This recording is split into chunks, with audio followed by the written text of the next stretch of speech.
101 Spinny. We can't even do 101. athletes anymore, bro. I know. We're gonna have to get creative here. I don't know. I don't know. We'll come up with a better idea after 101, but there's got to be a way. I don't know. Combining like 10 and 1? I don't know. It's Well, crazy. Crossover apps? I don't know. I don't know if we ever announced it to the Hearts and Hardos yet, but Spinny, you'll be going to Fantasy Football 101 for your Oh, punishment. yeah. Yeah. Yep. I should probably sign up for that, shouldn't I? Yeah, Spinny has to go to a fantasy football for beginners class that we found up in the cities. It costs like $20 to $40 or something too. Spinny's gonna have to pay to go sit and listen to this 2 hour class from somebody. Oh, you need the pointers, man. What can I say?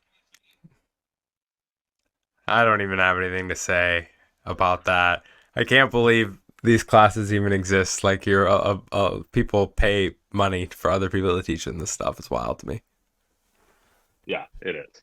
All right, Spin. We got so much NBA to get into, Yeah, man. let's get Let's on with get to it. Jack. Through talking about that crap.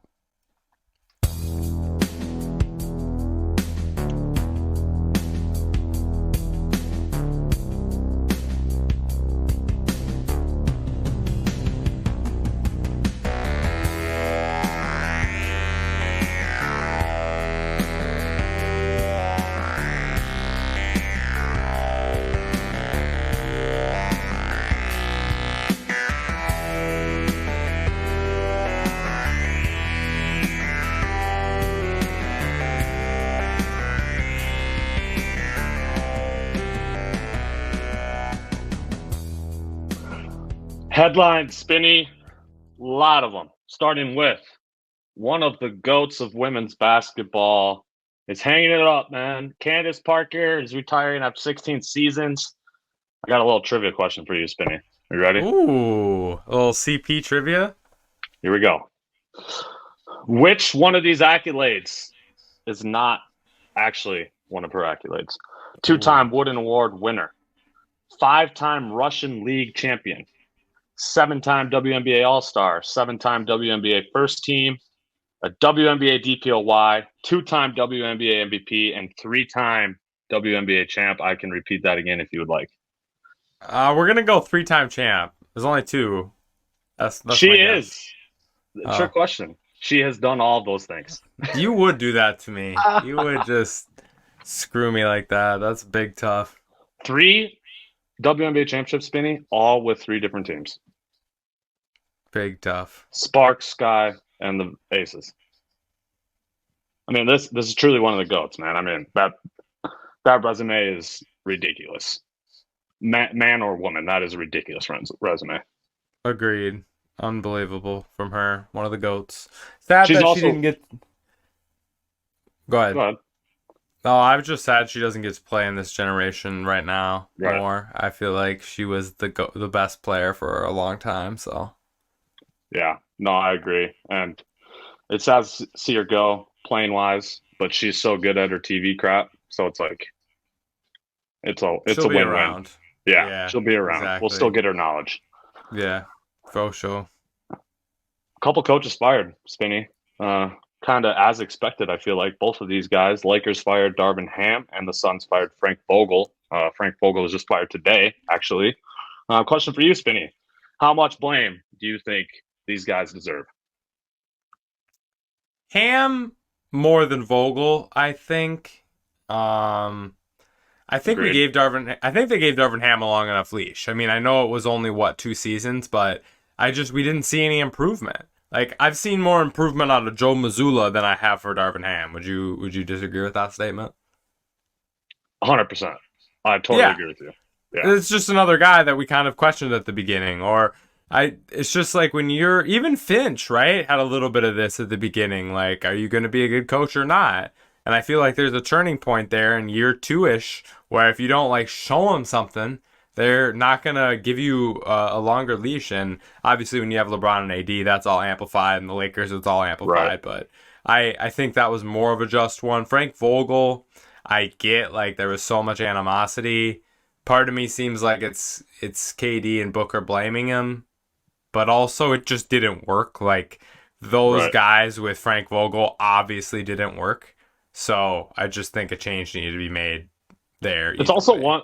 It's also one of those things where it's like, why?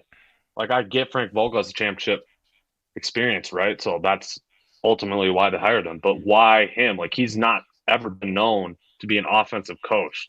You know, a lot of the main issues cited were how he was incorrectly using KD, right? Well, that's not his bread and butter.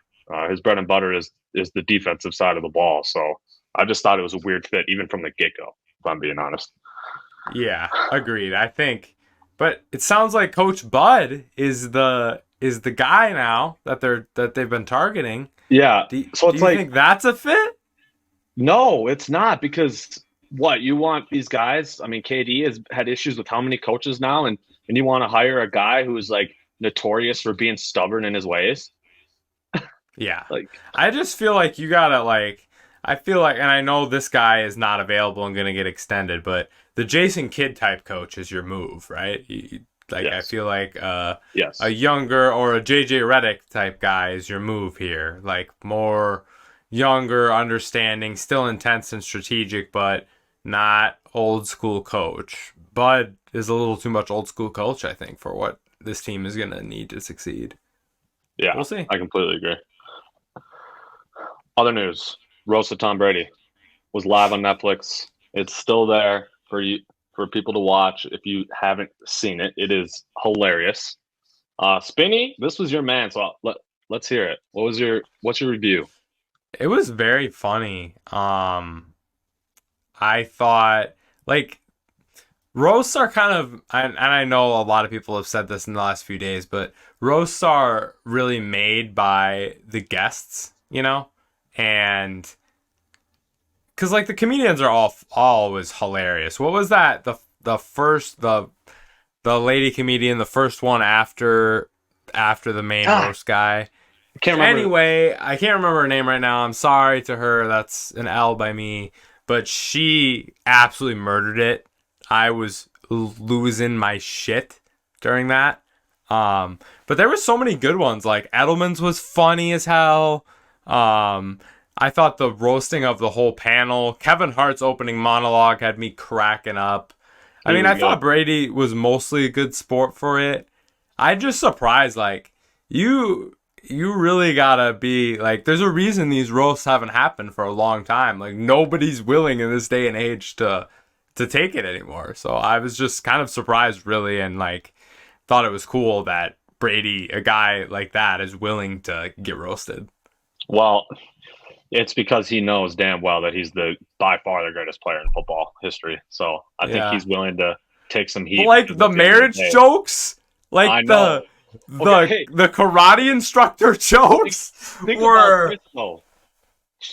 It's almost a good thing. Like, he almost wanted that kind of stuff, because those are more disses at her than him. is it?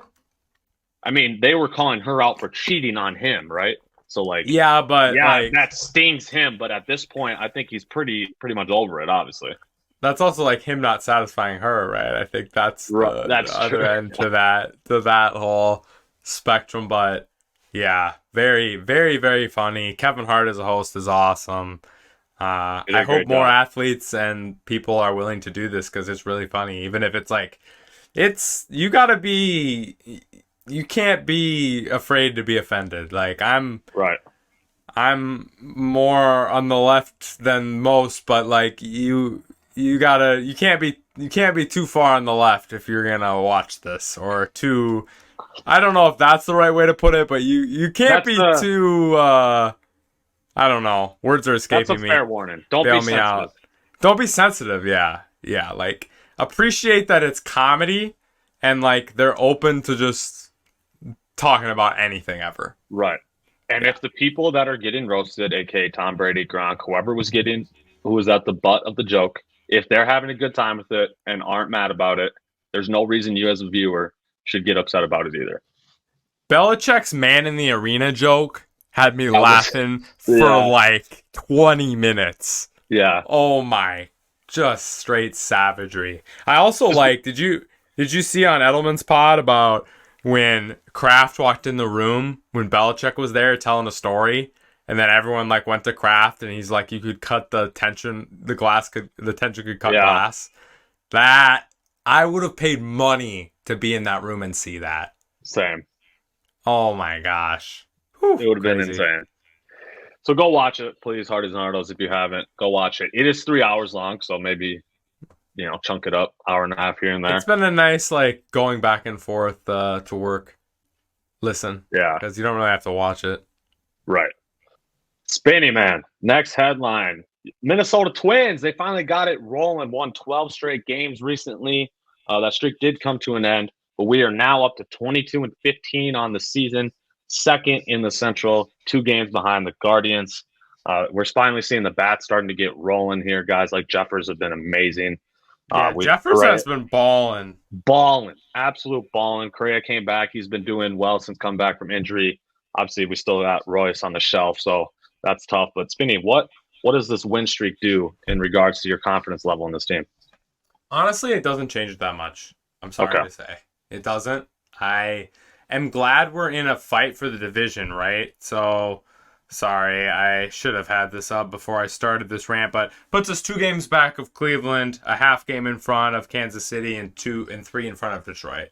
So, I'm glad it puts us in the mix for a division championship. I think that's the only way we make the playoffs and lose in the first round is if we win the division. But it's going to be fun. At least that is something that's to look forward to for this season, and we're not just going to be really bad and hate our lives.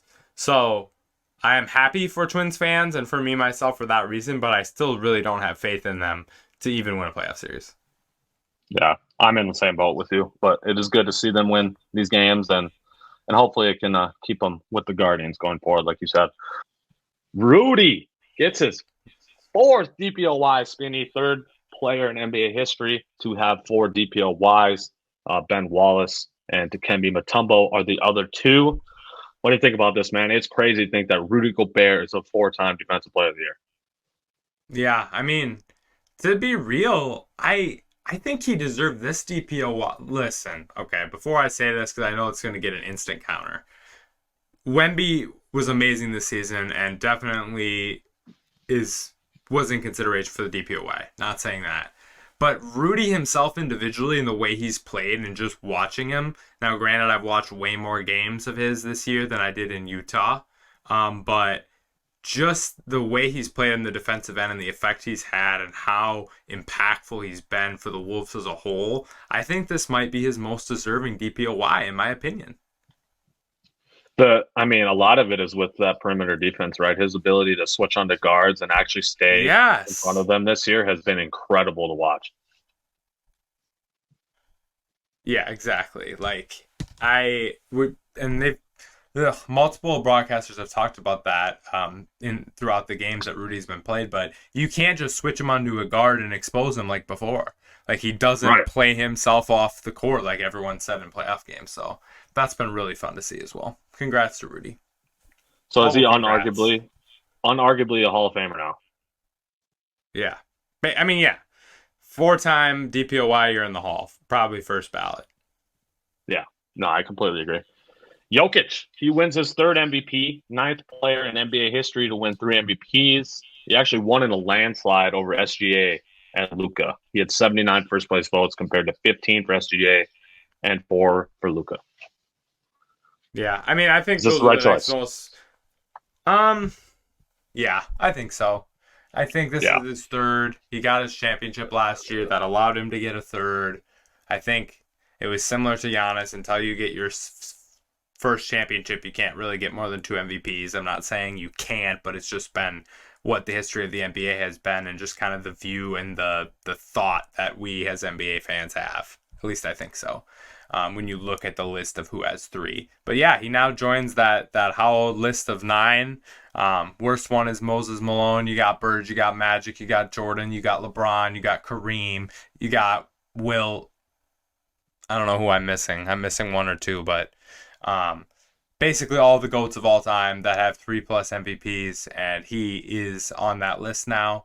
So that puts him in a different sphere, and it puts different expectations. Like, I do think if the Wolves end up winning this series, like, it is a knock on Jokic. And I think we start to question, is he more, Giannis, KD, or is he more like those 3-time MVPs, like top 5, top 7 guys? I think that's where we're looking. Yeah, I agree. I do think a lot of it though falls on just simply the fact that their team is just not as good this year. I mean, how much when you just watch the games, you can tell But our team is why? just because their bench is just garbage. Like I don't know. But one guy, Bruce Brown, basically one guy. Well, I mean, Jeff Christian Braun's Green, still there. Jeff Green Jeff played a Green, lot in the yeah. playoffs. I guess, yeah, you're right. I mean, Christian Brown and was the other Or one, Christian so Brown, yeah. Sorry. they didn't really lose a ton, I guess, in that regard. But Bruce Brown was, a do-it-all for them. He played point guard, Yeah. small forward, like didn't matter. And you can see like Jamal isn't healthy. At least Right. not in game 1 and game 2, 100%. And credit to non-order because they made this man Jamal look like get the more so frustrated he threw a heat pack on the court that he didn't get suspended for. And a towel. Unbelievable. And a towel. We'll touch on that a little bit later. But Spinny, we are going to transition to the next segment. It is a what would you do NBA offseason role play. We are going to be the GMs for the first round exit teams, and we're going to discuss what we think these teams should do this offseason. Let's start with the 8th seed in the West, the Pelicans. One thing I think they should do is trade Ingram. So him and Zion are always hurt. Yes. Him and Zion are always hurt, right? I think you just need to choose one of them. You can't rely on both these guys anymore. It's time to just choose one. He is a minus on the defensive end. As we know, you need quality defenders in.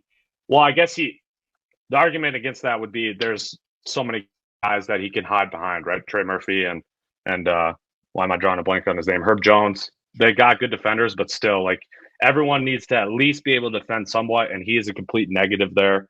And I think you could try to trade him with picks. They still have all these ample amount of picks, right? I think you try to trade him, throw in a couple picks, and maybe try to get Paul George in a sign and trade or something along those lines. I think that would suit them much better. I just think it's time to split up that duo, man. I think you want to keep Zion, right? Because of the season he had this past season. I mean, if you have to get rid of one of those guys, it's got to be Bi, I guess. That's what I'm saying. What do you think the Bi market is? Is it a lot? I don't know. Big. It can't be. Well, big. And like CJ is another expendable guy, but that's another one. Like, what's the actual CJ market? I don't know how big or what you're actually getting for that. So, a lot of what I said for the Pelicans was running it back. I said trade CJ if you could get it at good value, or run it back. I don't know. I hate them being in purgatory, so maybe it is trade Bi and CJ and just get the most you can. But then is Zion staying? Then are you like just basically admitting to him that you can't build a team good enough around him and he's just gonna dip? I don't know. That's something you gotta weigh if you're the Pelicans as well, I think. That's a good point. That is a good point. And obviously you could make the argument that if Zion was just simply healthy, they would actually have stood a chance against the Thunder. Not saying they would have beat them, but they could have pushed that game 6, maybe 7 games, or that series, I should say, if he was healthy. So I get your point of just wanting to run it back, but I do think it's time to try to get rid of one of those guys. Right. Switch it up, man. And I think it's got to be Ingram. The other thing is simply challenge Zion. If I was a GM, I'd be challenging him. I'd be in his ear, excuse me, nonstop to lose weight. We saw that he lost 25 pounds during this season, right? That's not something you can do during the season. Be ready. Be ready for the start of the season, okay? So get in the weight room, get in the gym, put your work in this summer so that you don't have to try to get in shape while the season is happening. So I would be challenging Zion nonstop if I was the GM of this team. Yeah, I mean, I think that's fair. I think Zion being in shape and coming in ready to play as many games as he can is important. And I just think the buy-in from Zion, I mean, we saw mid last year, like, where he's just like, I'm just trying, So I guess, like, that part of it has got to, not, I'm just like trying to buy in, or I'm just like trying my best to be a part of this. And so, like, that is not a good sign either. So just, that's what worries me too about trading people is like the buy-in from Zion, I feel like is the most important thing you can have. That's fair. That is a good point. I did not consider that. Let's go to the Suns. What do you think they should do, Spinny? Suns, it's tough. I think part of it is staying the same, which I know is a boring answer with the Suns, but I don't think the Bradley Beal contract is tradable. I really don't. With the select few teams that he would be okay going to and the amount of cap hit that he has, I just think it's a non-tradable contract basically right now. You could trade Booker, you could trade KD, but I think both of those are starting in a place where you don't want to be when you just gave up 1,000 things to get these guys. So in that case, I think you got to run it back with those three and try to have more. Oh, another wing defender would be awesome. Someone who can actually defend on a consistent basis, where you don't have to put Kevin Durant at 35 years old It is on. almost like they had a wing defender in Mikal Bridges that they traded to get Kevin Durant. Yeah, yeah. But that's a guy that you need. Now, I'm going to be saying that a lot during this segment, but again, how many 3 and D guys are really available? Like, we're looking at free agents like Paul George definitely, but he can only go to one team and you got to have a max deal worth of cap space. Is Tobias Harris a D guy anymore? I He's don't know. terrible. No I don't know wants if I him. want him on my team, right? Like Bruce Brown can be a free agent. Gary Trent can be a free agent. Is that like he can't play any defense? Can be a free agent as well, but I think he's probably re-signing with New York. So then you're down to like KCP and Malik Beasley and Tyus Jones and Gary I Harris. would take Like, KCP though. yeah, okay, that would be good for them. Yeah, but I also think you need a big so that Nurkic doesn't have to be the only guy that can defend anybody down low, and your backup big is Drew Eubanks. Literally. Drew Eubanks. Like, what are we talking about? No, I'm actually with you. I surprisingly think they should also run it back. I did not think this is the verdict I was going to reach with this team, but I just think they didn't have any pieces around them, right? You mentioned Eubanks as the backup center. Like, how the hell are you supposed to win games when he's your backup center? It makes no sense. And another key position they don't have is a point guard. They have no one to set up the offense. You have these three elite scorers, right? Get somebody to set them up. D-Book and Beal are not natural point guards, and they had to run point guard all season. It was just not – you could just tell But they were out of their element. okay, I agree with you, but as a thought exercise, right? So KD then has to play your 4, right? If you have a Correct. point guard to that, and then Booker at the 3 or Beal at the 3 You or almost whatever. – if you get a point guard, you almost have to bench Beal Yeah. and make And him I be a just 6. don't think they're going to do that. I agree because I think you have to bench Beal and I think you have to have another defender out there that can do something. An OG Anunoby type guy. That's what you need along with a point guard. But that means putting Beal on the bench and I just don't know if that's going to be a thing. He's probably not going to buy into that. That is a Yeah. good point. I mean, even if it's just a bench point guard, like someone to just come in and help run the second unit or something like Tyus Jones? Question mark? yeah, exactly. They just need somebody on the roster because they didn't even have anybody on the roster to run point. Yeah, and I think especially in the playoffs and stuff, when Beal is having bad games or you have one of those guys that's struggling, you can put a point guard in to get good shots. Exactly. I think we're on the same page there. Let's go to the LA teams, huh? The Lakers. Well, it's funny. I would have to be higher than the GM to do this, but I would fire Plinka. I think it's time. I don't know. Really? I don't know how you think about that, but I just don't know why at this point. in my opinion, he has made far more bad decisions than good. Okay. He's the one bringing the players in. So yes, they keep blaming these coaches and firing these coaches, right? Well, they don't construct the roster. He does, right? So he's the one constructing the roster every year. He's also simply the one hiring these coaches too, right? So like at some point, when is he finally going to get blamed? So I think it might be time. And also, LeBron's close to being done, right? Well, you would maybe want a different GM for that transition too, if you want to think about it in that way. So I think firing Plinka is number one. Obviously, you have to hire a competent head coach. You fired Darvin Ham. You don't have a head coach right now, so you need to get someone hired. Do I have an answer for that, for who it is? No. I do think, however, Budenholzer would be a better fit for LA than the Suns.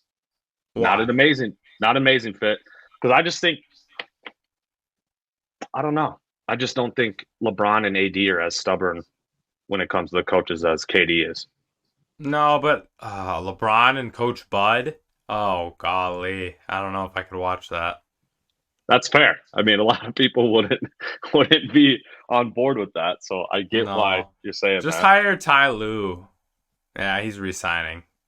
Hire If JJ he Redick. Call it good. well, there you Get him go. in the. Ty Lue is probably should be their number one option. They need to pay him way more than the Clippers offer him.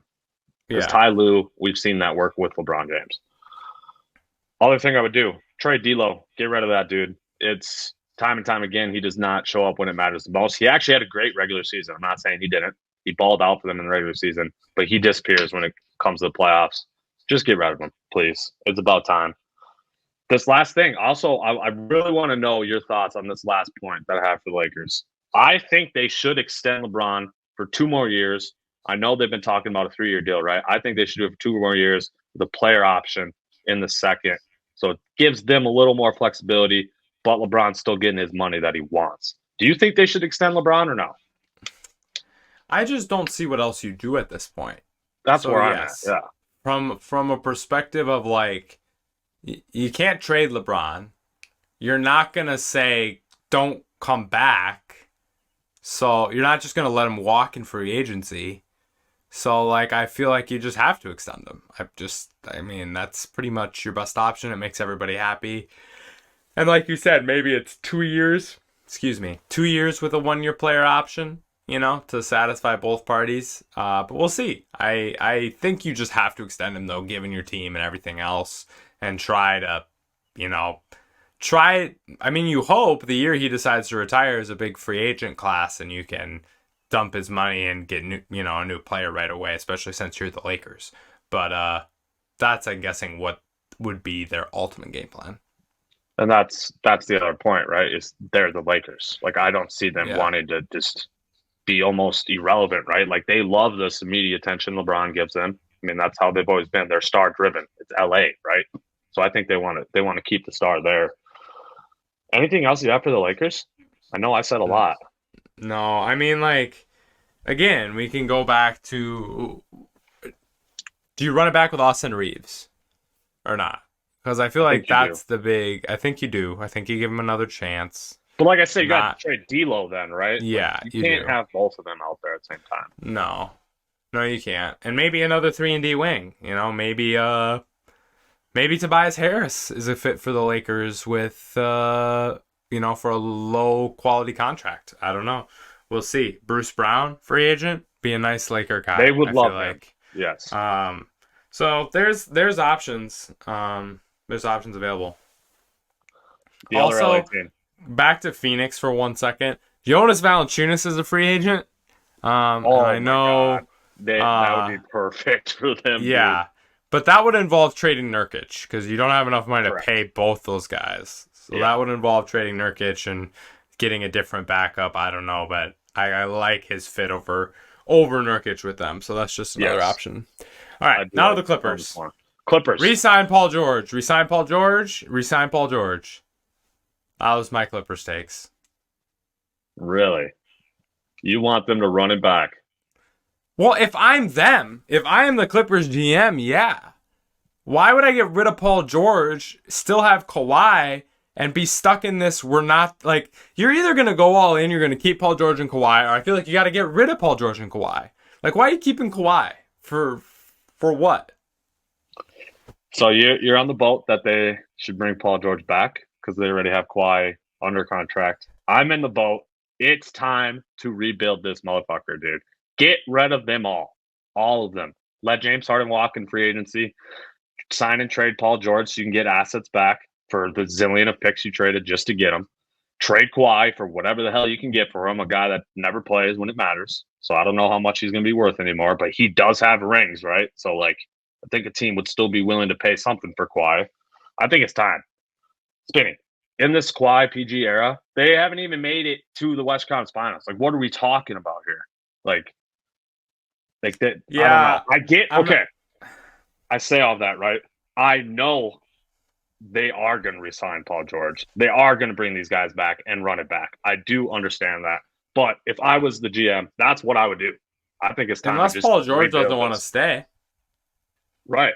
That's the other thing. Maybe he doesn't want to stay. So it's like sign and trade him to somewhere he wants to go so you can actually get assets back rather than him just leaving, right? The Magic would give you something. You could at least get like Suggs or Fultz or Right. the Exactly. most random guys Picks, some plus picks. picks. So yeah, I think it's time, man. They're injury prone, they're old, they keep getting older, right? Guys don't get healthier when they get older. They get no, hurt more less often. healthy.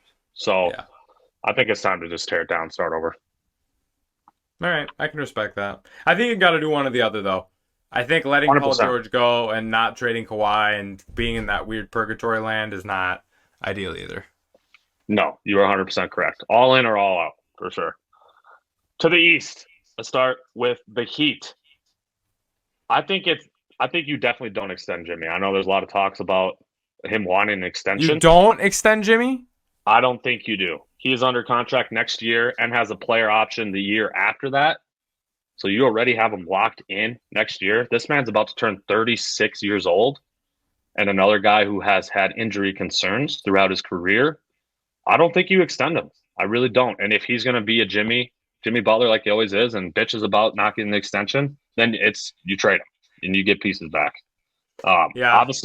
Obviously, he embodies what Heat culture is, right? And he's a great player in their system. I'm not saying that, but like just given his age and the money he wants, I would not extend him. And I would also look to trade Hero because I think it's pretty much proven at this point. Hero is more of an elite 6-man option for you than an actual 3 on a championship team. I don't think he can be relied like that, and I think that's how the Heat rely on him as their 3. And I don't think that's who Tyler Hero is. Tyler Hero, in my opinion, I completely agree, has proven to be Jamal Crawford or oh man, Lou Williams. I think that's what you get out of Tyler Hero. I think that's the class of player we're talking. I don't think either of those guys were 3s on championship teams, but they're great players, great, Nas Reed type guys, to have. I think you're very correct on that. You make a good point about Jimmy. You got to target somebody then, right? Or are you Right, just correct. gonna rip That's it the all thing. down and go with Because you're Jaime not Jaquez? Like, because I you're just not don't. trading Bam. He's untouchable. So Yeah, like I just have a hard time with them going Bam and Jaime Jaquez, and that's it. That's their 2 best players. So and I Jovic, think come on. I think you probably try to give Jimmy a 2 or 3 year extension and just eat it. Like if he's bad, he's probably gonna retire at some point. Other options, Pascal Siakam, a guy we haven't mentioned that is technically a free agent as well. He's going to resign, though, you would imagine. You would imagine he's going to resign, but that's a player I might watch for the Heat, especially if they decide to run it back with Jimmy. Also, this might be odd, but James Harden with the Miami Heat? Any thoughts on that? I mean, what you trade in Hero and Rozier then, probably? Or unless they let Harden walk, but yeah. Right. I I mean, if forgot you about get Harden, Rozier too. Rozier's under contract for 1 more year and has a player option after that year as well. So I think, yeah, if you were to bring in a guy like Harden, you would have to get rid of Rozier because I don't see that combination working. They both need the ball in their hands. Also, isn't D'Lo a free agent? D'Lo has a player option as well, yeah. So I think he'll probably be a Okay, free agent. got it. Anything else you got for them, for Miami? No, I just think. I mean, like I wouldn't get rid of Jimmy, like I said, unless he's being a cancer to the team because he's not getting an extension. I just don't think I'd give him that money. The dude's gonna want Yeah, damn near $50 million. He's 36 years old, and it's not like he's LeBron James or somebody that's yeah. still absolutely dominating. Like he Another. has it in him. Obviously, he went to the finals last year, but I feel like the window is just now starting to close. You want to get ahead of that right before it is actually closed. I feel like this could be another PG team if they're willing to trade Hero and go Ooh, over that second apron. Like you said, I think a Hero a pick and Rozier potentially would have to Terry be in there, Rozier probably. Yeah. For Paul George and pair Paul George and Jimmy and Bam. Like that would be a fun thing to see for a year or two. But I think a lot of these East teams we're going to talk about, I'm going to bring up Paul George every time. I'm just going to be on the Paul George train today. Because I think this guy... And that's why I think he might not go back to LA. I just think there's so many suitors. There's so many options, bro. There's so many. Yeah. Sixers. What are your thoughts? Another Paul George option. They're going to have... They have a full max deal in cap space. So Correct. With the Tobias Harris contract off, I think Maxey and PG and Embiid, like PG brings some defensive ability and actually a little toughness in a way that the Sixers haven't had. Nick Nurse, I think, is a good coach. And it takes a little pressure off Embiid for the regular season. Like you can spread that pressure out now between Maxey, who's proven to be a 25-point per game guy, PG and Embiid. You can really space that out 3 ways. I think you got to go for somebody big. I think LeBron, if he chooses not to resign with LA, needs to be a thought for Philadelphia. I think that makes sense. So you think you would have them run it back at least one more time then? Yes. Okay. I don't think you can trade Embiid. I don't know what that even looks like. I think you should. What does that even look like, though? I don't know. I mean, who's giving you what for Embiid? Right. I don't know. I mean, we all know the Rudy Gobert trade has scared a lot of GMs, and even the KD trade for that matter. So it's like teams are not as willing to give up 4, 5, 6 first anymore. Can I ask a question? Horford, Brown, and picks for Embiid? I mean, you would have to consider that, right? Or I think White, Holiday, Tatum, Porzingis, Embiid. Right. That's your Boston lineup. Yeah, that'd be ridiculous. 2 bigs takes pressure off Embiid because you have Porzingis who can play the 5 as well. Don't have to play in big minutes. Can play him small regular season minutes, like smaller. Your team's amazing. It kind of kills your spacing if you're Boston. That's the only thing, but it's very interesting. That would be interesting. That's what I would do. I would trade Embiid. You would try to trade Embiid, huh? He's been in the league, Spinny, for 10 years. How many injuries has this man had for his 10-year career? I mean, he didn't even play the first 2 seasons. Not one single game logged because of his foot injury. It's the same argument, right? As he gets older, he's going to get hurt way more often. Like, he's always hurt by the time the playoffs roll around. He can never last the entire season. Like I said, he's been in the league for 10 years. He didn't play for 2 of them. Those other 8, 4 of those years, so half the years, were under 60 games played. So, like, this guy's missing over 20 games, like, every single season. And he's never made a conference finals. Yeah. I mean, you're right. I mean, there's lots to dislike with Embiid. And I do think you make a good point. Like, if you're going to trade him, you want to trade him when he's still at the level that he's at. Exactly. The second he takes a little bit of regression, teams are going to be way out. Exactly. And I think there's still, obviously, I mean, he was putting up ridiculous numbers this year before he got hurt. So I think there's definitely plenty of teams that would still want him on their squad. 1,000%. The main point here, though, Spinny, I think you definitely agree with me. Number one thing we would do if we were the Sixers GM is not bring that bum Tobias Harris back. Get him the hell off. I mean, I don't even know if we had to say that. I don't know if they even considered I just needed to say it. After the highway robbery he took him for on his last contract. Wow. Ridiculous. They literally chose Tobias Harris over Jimmy Butler. Wild. Bucks. What do you got? Run it back. 100% run it back. Everything back. Run it again. Okay. Maybe fire Doc Rivers and get a new coach. Low key. Already? Already. We're doing this again. We're not But he did worse. He didn't do anything better at all. I agree. Nothing, Bus. We knew this was happening. We both said this on the pod. Yeah, when they but fired him. why It is made he no still sense. your coach then? Why'd you bring him in the first place? Why? Well, not even that. Why'd you hire him to a multi-year deal? You should just sign him for the rest of that season and then maybe looked at that option. They signed him to a multi-year deal from the jump. Like, what are we My talking boy about? Adrian didn't even get a chance to get better. That's it's what unreal. I'm saying.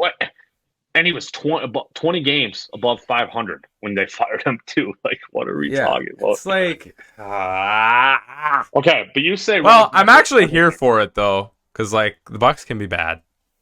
Right, I don't really care either. Dysfunctional. You definitely don't care. We love when Wisconsin teams are dysfunctional. Oh, that is true. Wisconsin aspect true. But you say everything, right? Run it back with everything. Does that include Brooke and Middleton? Because I think it's time to part with at least one of those guys. Why? They're just old, man, and they're slow. We're seeing it a lot in the playoffs. With Brooke. I ain't parting with Brooke for sure. Maybe Middleton. He's got no lateral quickness anymore, though. True. I mean, still was in the top 10 blocks per game this year. I just think you got it. I think you got to get younger and more athletic. I mean, the teams that are dominating in the NBA right now are all young and athletic. You think in the West, right? Well, the Wolves killing everybody with length and athleticism. They're all young. Thunder dominating, right? They're all stupid young. The Pacers made it to the semifinals. Ridiculously young team. So yeah, there's just too much youth and athleticism across the NBA. I just think it's time for them to get younger. I would keep Dame. I would keep Giannis. I would, like you said, probably Brooke. But that means you got to get rid of Middleton, man. Like, you got these young, athletic defenders on your bench already. Marjon Beauchamp, drawing a blank on his name, but the guy from UConn that they drafted this past year. They have guys that they can bring in and give them a little spark and energy, but they weren't even using them because these vets are ahead of them, right?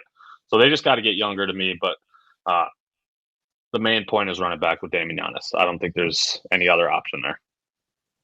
Yeah, I mean, we both basically agree on that. So, last team, the Magic team. And we both agree on this one, I believe. You're obviously running back with all your main pieces of your roster, given how young you are and potentially even overachieved this season all the way up to the 5 seed in Paulo's second year. What they need to do is add a scoring vet. Paul George, you said you're going to say his name a lot. Wow, this dude would fit perfectly in with this team. Imagine the length out there. Paul George, Franz Wagner, and Paulo. Jeez. Yeah, that's crazy. I think even a short deal for Klay Thompson, a 2-year deal or a 1-year deal for Klay Thompson that you could get off of. You want to save room to sign a big star. I know it's Orlando, but as Franz and Paulo get better, it's going to be a very attractive place for someone that wants to win. So I think if you don't get Paul George, I think it's Klay or it's maybe Gordon Hayward or it's Bruce Brown or it's Gary Trent. It's one of those lower key guys that you can sign on a shorter deal and leave yourself room open for that star that you want in the next year or two. Yeah, that's a good point. They just need more shooting, man. They need 3-point shooters. They do not have enough of it. Great. All right, let's finish off episode 101, a.k.a. the Spinny Needs to Get Fantasy Football Advice episode, with some second-round talk. Let's save the Wolves and Nuggets for last. So, Knicks have 2-0 lead over the Pacers. They won 121 to 117 game 1. They won 130 to 121 in game 2. They've had at least 5 players go double figures in both games. Josh Hart has just been a menace on the boards, out here getting like 12 to 15 rebounds literally every game. I just don't even understand. Playing every minute also. Every minute. 48 minutes. I just don't understand how this dude has energy all the time, nonstop. And holy shit, Spinny, my main point from these 2 games is your Nova boys are balling. Brunson. Let's go. The Nova boys are effing people up this playoffs. We absolutely love it. I thought, and our resident Warriors fan, Theo, even thought that letting Dante DiVincenzo go was a stupid idea by the Golden State Warriors. He's proving it over and over again for the Knicks this playoffs. Even in those minutes where Brunson went out in the late first and missed all of the second quarter, something I said wrong today on the Al Travis show, by the way. So if you heard that, me say he was out for the second and third, ignore my early morning stupidity. He only missed the end of the first and the second quarter. But DiVincenzo led that slow, whatever the charge was when he was out, he was the main guy, even keeping them afloat at all. So that was cool. Also, Jalen Brunson's a superstar. It's ridiculous. Like, what are we talking about? I don't know. I don't know how else to say it. There's no Jalen, you're. I mean, man, KD or Jalen Brunson right now. Yeah, like it's seriously getting to that point. It's at that point. That's wild to me. My mind that is wild to me. We are 100% going to have to revisit our top 20 player list for this podcast. Yeah, you taking Devin Booker over Jalen Brunson? I've probably taken Brunson even at this point. You know, like no cap.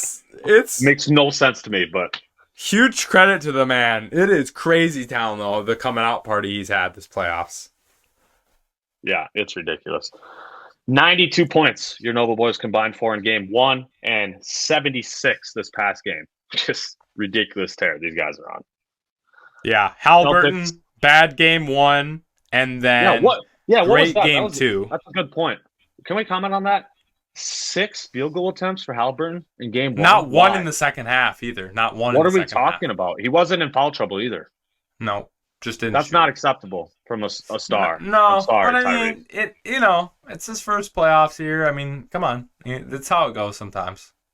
Put the foot on the gas in game 2, though. Like you said, he finished with 34, 9, and 6 is the stat line. So let's go to the Celtics Cavs. Quick, Spinny. I know it's down 2-0, so Hardy's Hardos. Believe us if you want or not. What was your pick for this series? Yeah, I mean, I was going to pick the C's probably in 5. No, I mean the Knicks Pacers, sorry. I would have picked the Knicks. I would have said Knicks in 7, I think. I would have said Knicks in 6. I think it's going to be a close-ass series. I probably would say 5 or 6 Knicks right now, but I would have said 7 before the series. That's fair. Celtics Cavs. I think I had this as a 5-game series. Yeah, I gave one game. Yep. But I don't know. There's just no way. They can't beat the Celtics. There's no shot. Mm-mm. What do you think about your C's, man, so far? Looking good. Doing what they need to do. The East has been a playoff walk, and I'm kind of glad for it because of the Porzingis. It allows them to just sit Porzingis until he needs to come back. So that's been really nice. And I think he's going to get healthy and be back for the NBA Finals or maybe late conference, early NBA Finals, right when they need him. So that's been good. 18 threes for your C's in game 1. White had 7.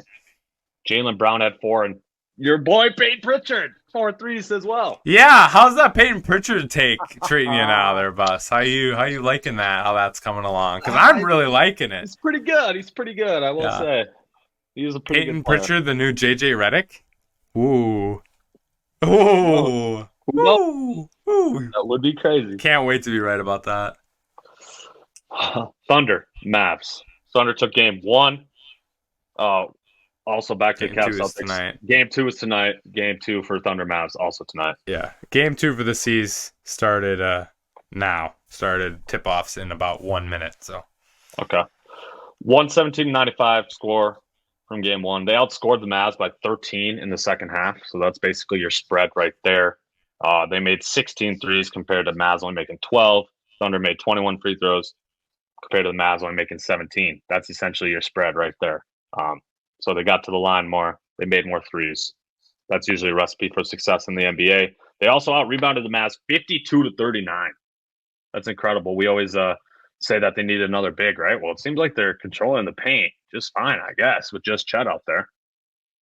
Yeah, I would have picked the Mavs before this series. I would have picked Mavs in 7. So I'm gonna stick with that, I guess. But I really don't like it after what I saw in game 1. I think the Thunder match up with the Mavs better than they thought, and Luka's got to play better. I'm sorry. I know it's a high standard. I know he's been scoring and his raw numbers are good, but he has not been efficient. He has been inefficient, and other than Kyrie, the teammates playing with him, it's a little whatever. But credit to Kyrie, he's still been balling. I think that's going to continue. But Luka's got to be better if the Mavs are going to win. I know that's a high standard when he's averaging 39 and 9 or whatever, but he's got to be more efficient. Yeah, you can't shoot 6 for 19 and Yeah. expect to win a game. I do think, honestly, I wasn't as surprised, to be honest, after that result, because I thought the Thunder would kind of smack them in game one. They're younger, they're more athletic. I think I expected them to throw that first punch, and that's ultimately why I picked the Mavs in 7, is because I thought as the series went on, Luka and Kyrie would be able to figure out that defense more. So that's why I ultimately picked the Mavs in 7. That makes sense. Now we got to talk about our boys. Holy shit, Spinny. We are up 2-0 on the defending champions who also have the 3-time MVP on their team. Let's start with game one. We won 106-99. This was the Anthony Edwards game.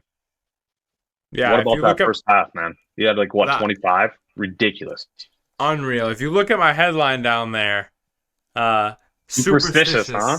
The reason it says that is because I'm going to pick the Nuggets in this series and in game 3. And the reason is because every time I've picked against the Wolves this playoffs, they have won. And I've picked against them a lot, and they have won a lot. So, I am a little superstitious, and we're going to keep it up. We're going to keep picking against the Wolves, hoping that I'm wrong. I will lose all my take integrity, Hardies and Hardos, if the Wolves win this series. All of it. You can have all of it. I don't want any of it if the Wolves win this series. So we're gonna stick with the Nugs on the comeback train. That's crazy, bro. What? Superstitious up in here. I mean, I guess. That means when we beat the Nuggets, you're gonna have to pick the Thunder or the Mavs. Yeah, I am. Pick the Celtics. Yep. Yep. That's exactly what I'm going to do. We're going to win 4 series, and Spinny didn't pick us in any of them. And I will be happy as a clam. Loving my life if that happens. Loving it. I will be... Catch me at the Wolves parade not remembering my name if that happens. That's where you're going to catch me. You're going to catch me looking like Tom Brady throwing the Super Bowl trophy at the Wolves parade. God. That's how you're going to catch me. Oh, God, Spinny. Somebody get this man some water ready, please. Why I think the Nuggets actually do have issues here, though, looking at game 1 stats, they shot a better percentage from 3 and also made more threes.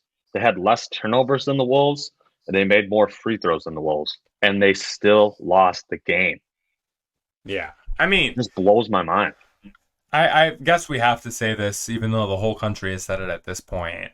The defensive level that the Wolves are playing right now is absurd. I've never seen anything like it. I mean, the Jamal Murray play at half court just sums it up. Just the most ruthless, just no holds bar, just aggressive defense without fouling. I legitimately don't think there was playoff NBA fouls in that exchange. Jamal Murray can cry and throw as many heat pads as he wants, but I think it was great D. I really do. Law and Order. I'm going to mention it again. I'm going to make that nickname stick because I love it. Those two have been insane. And third point, LeBron said it on him and JJ's pod yesterday, the length. Everyone is long. Even Mike Conley, who's our shortest player, who is not that great defender. Yeah, he's got a 6'7" wingspan. Man's long as hell. So everyone on our team, length, they can defend you differently. They can be physical. They can play loads of different defenses. Jokic is seeing Nas, Cat, Rudy, Kyle Anderson even had a steal and has been effective. Not to mention 11 turnovers from Jokic in the first 2 games. So that has been an issue for him. Jamal's, 12% in the series or whatever horrible stats he has more heat packs thrown than made shots in the second half. So credit to the Wolves, and this is insane to see. I freaking love it. There's literally no words. So fun to watch. I can't even describe what I'm watching. This is probably kind of embarrassing to admit, Spinny, but I kind of at the end of the game started tearing up because I was like, the Wolves are actually this freaking good. I can't even believe what I'm watching. This is insane to me. And Anthony Edwards can get to the rim at will against Denver. That has been, and I hope he learns from this series in the fact of to go get his mid-range shot. Because when he's taken that 14 to 19 feet shot, it just feels like it's going in 9 times out of 10. It just like I'm Yeah, never more confident in any shot going in than that. It's like Kawhi. It is legitimately Kawhi level confidence from the midi from Anthony Edwards right now for me. Like we live it. saw it with that fade over 2 guys. Like I thought that shot was going in. And it's where he's at right now. So that has been super fun. All the credit goes to him. I have a question for you. Do you think there's a chance they try the let a player beat you strategy with Jaden McDaniels on offense and leave him open on those threes and try to prevent anyone else from scoring? They 100% should. Yeah, I agree. And I think Jaden could beat them, but they 100% should. I would be helping off of Jaden's guy on Anthony Edwards like all the way across the court every single time. Make that pass to the corner and make Jaden make that shot. Make that corner 3. Yeah. And honestly, I feel like that matchup should be maybe Aaron Gordon because they need more protection around the rim, and he can at least somewhat provide that. Yeah, agreed. But let's go Wolves. Let's go freaking Wolves. Can we talk about the 2 main storylines from this? Rudy Gobert. Yep. Missed the game for the birth of his child. There were people actually literally reaming this dude for doing that. What do you think? I mean, at the end of the day, family over job. So, no exactly. matter. I know this is on a crazy scale, and I know like everything that's at stake with this, but you just have to go back to that at the end of the day, no matter what. So, I understand Rudy. I personally would not have done the same thing. I had this conversation with my wife, and I was like, man, if you had a kid, like, as long as like I could stay for an hour and then dip and then get back, I'd probably do it. She was not the most fond human of that, I will say. Did not elicit the response that Spinny, I expected. But total respect to Rudy, and like that has to be your choice. And it seems like his teammates really backed him up, and he said all those things about how much they've embraced him in Minnesota compared to Utah. Just another reason Ant's better than Donovan Mitchell. But that's been really good to see for Rudy. And I give Ant huge credit on that overall, the joke comparison there, but he has really made an effort to like go to France in the offseason and hang out with Rudy and like really show Rudy how much he cares about him. And that's something that I feel like has affected a change in Rudy's play completely. Absolutely. That's not just to Rudy. That's all players too. He's constantly shouting out Cat, McDaniels, all these guys in his interview, nonstop shouting out his teammates. And I think it's genuine. I think that's just 100% who he is. Genuine. Yes. It's not like the fake stuff that you see sometimes when they shout out their teammates, but it doesn't. Like this seems super genuine. Yeah, he literally does it all the time. I mean, that's what a leader does, and this dude is 22 years old, leading a bunch of group of grown men. 40%, baby. 40%. It's incredible. It's incredible to watch. All right, now we got a comment on the stuff that's gonna piss me and you off. Jamal Murray. This MFer. Oh my gosh. He clapped in the ref's face twice, not once, but twice. He threw a heating pad on the floor, also threw a towel on the floor, and he also made the money sign towards the ref. Was given 0 text during the game. They talk about a fine, a maybe suspension. He was only given a $100K fine, which is, as we know, equivalent to what Rudy was given when he made the money sign symbol this season. This guy, Jamal Murray, did that, plus threw 2 items on the floor, plus clapped in ref's face, still gets the same punishment. What are we talking about, Spinny? Like, I can't even comprehend what the NBA was thinking with this. I mean, the double standard is real. I think we should lessen punishments for talking about the refs, period. So I do like the direction this is going from that perspective. But when you just find Rudy for that during the regular season, and this guy does the same thing, plus 3 times as much more, plus something that can actually endanger people. Like the heating pad was like a foot away from Cat, dude. Yeah, they had to pick it up and throw it off the floor. So like, I am very surprised. I get it. The NBA doesn't want him suspended because that basically 3-0s the series, which is not, a good thing for ratings and all that. But it's crazy to me that that's the value above like what needed and should rightfully have happened, as well as other players, Draymond Green, others that have been suspended in the playoffs for stuff. And we're not going to spend Jamal Murray. I don't know. And the Nuggets have the audacity to still act like the Wolves have got the whistle the whole series and have been favored. What are we talking about? Unreal. Like Mike Malone getting pissed. Nuggets fans on Twitter make it sound like we're getting the Yankees whistle or the Lakers LeBron whistle or something. It's like, Literally, we're the freaking Wolves. We're the Wolves. We have the worst damn whistle in the NBA. I don't know why y'all are complaining. Ant never gets calls. We're the Wolves. Stop. We're the Wolves. This man don't come to me with that crap. Literally. This man, Anthony Edwards, had 43 in game 1 on 6 free throw attempts, Spinny. 6. Yeah, don't come to me with that BS. It's ridiculous. I agree. I'm just keeping team stats here quick. Oh, weird. They had more free throw attempts than us in game 2. Weird. Weird. Nah, Mike Malone's yelling. And also, I like to let them play. Let's keep it like that. It's the freaking playoffs. Like, come on. That's how it's always been. I love it. I absolutely love it. Let's go. Absolutely love it. One last quick shout out from this game. I'd be remiss if I didn't mention this man. Karl Anthony Towns has been balling these playoffs. We said it after we beat the Suns that he's been killing it.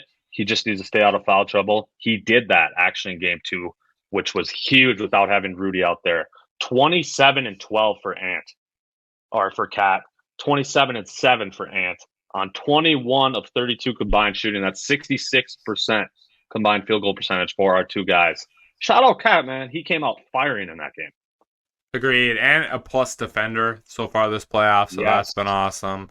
Really appreciate Cat, everything he's done. He has not complained. He has not been freaking out. We are the more calm team in this series. We're the more relaxed team. We're the more locked-in team. Awesome. Got to give them huge credit for that. Last thing I will say, Anthony Edwards on the defensive end as well leads the playoff in total defensive win shares. Also leads the playoffs in total win shares overall. But huge, great defensive performance this playoffs from Anthony Edwards as well as Cat. Let's keep that shit rolling, Spin. Please. Agreed. Wolves and 4. Right. Come on. Anything else for us, Bus, before we get on out of here? That's it. Episode 101, y'all. We're going to hold. 101. We're holding Spinny to this shit, man. The Spinny goes to school episode. He's going to Fantasy Football 101, okay? Yep. We're holding him to this, Hardy's and Hardos. Please do not let me forget. Do not let his wife forget. Everybody. Even longtime guest Connor Forbrook, it was his idea. He'll help us remind you, Spinny. We're getting you to that class, bro. Yep, we're going. Sad but true. All right, Hardy's and Hardos. Thank you. Thank you for being here. We're going to laser you on the way out. Hug your friends and family. We love you. We love y'all.